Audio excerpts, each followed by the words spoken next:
हरे कृष्णा। तो आप सबका स्वागत है आज की वीडियो में। तो आज की वीडियो में हम अजय एकादशी या अन्नदा एकादशी के बारे में पढ़ेंगे। युधिष्ठिर महाराज ने पूछा, हे जनार्दन, अब मैं ये सुनना चाहूंगा कि भद्र मास के कृष्ण पक्ष की में कौन सी एकादशी है, कृपया करके बताइए। भगवान कृष्ण बोले, हे राजन, आप ध्यान से सुनिए। भद्र मास के कृष्ण पक्ष की एकादशी का नाम अजा है या अन्नदा एकादशी भी कह सकते हैं। वे सब पापों का नाश करने वाली बताई गई है।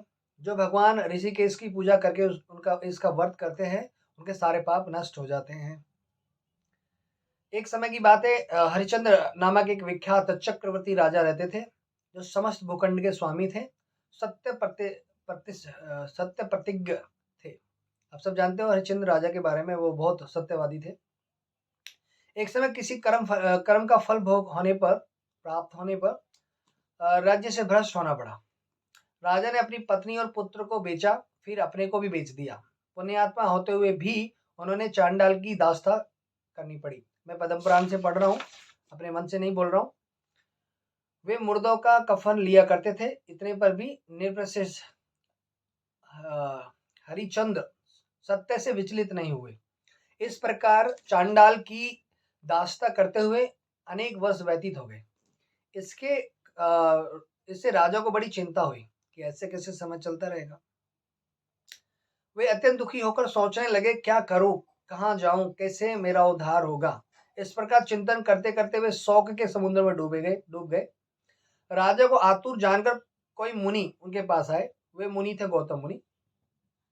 श्रेष्ठ ब्राह्मण को आया देख राजा ने उनके चरण कमलों में प्रणाम किया और दोनों हाथ जोड़कर ऋषि गौतम के सामने खड़े होकर अपना सारा दुख बताया।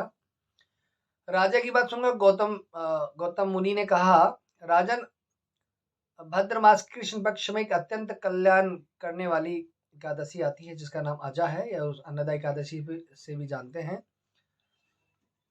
जो पुण्य प्रदान करने वाली है, इसका व्रत करो। इसको व्रत करने से आपके जो अनंत उसके जो पाप हैं, वो उनके पापों का नाश हो जाएगा। इसका व्रत आप करिए।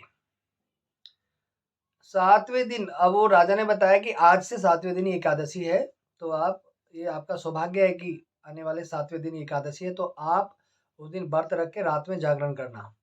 ऐसा कहकर महर्षि गौतम अंतर्धान हो गए।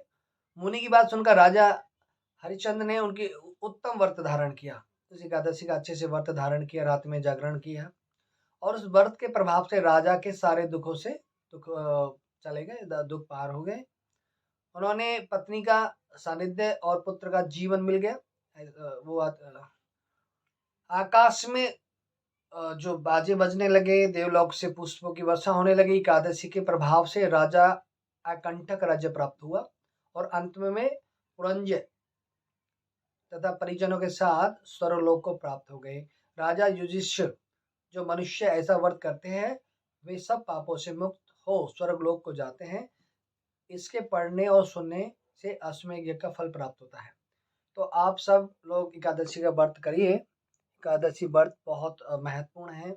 ऐसा बताते हैं, एकादश्याम दिने यो अन्नम भुनक्ति पापम एकादश्याम दिने यो अन्नम भुनक्ति पापम भुनक्ति ई लोकस्य चंडालो मृत्यु पर्पणोति दुर्गति।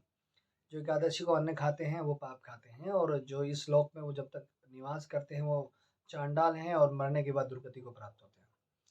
तो आप सब एकादशी का व्रत रख सकते हैं। एकादशी के बहुत सारे नियम हैं। आप वो नहीं कर सकते तो एक नियम बना सकते हो कि एकादशी के दिन अन्न नहीं खाएंगे। ऐसा मैंने सुना है कि एकादशी के दिन यदि कोई व्यक्ति अन्न खाता है और साथ ही साथ दूसरा व्यक्ति पूरे खानदान की हत्या करता है, तो दोनों को समान पापी माना जाता है।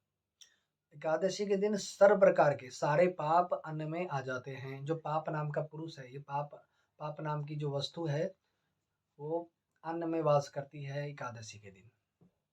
ये इसका भी कहानी है, वो हम कभी बाद में बता सकते हैं। तो आप सबसे एक छोटी सी रिक्वेस्ट है, तो आप सब एकादशी के दिन व्रत रखिए।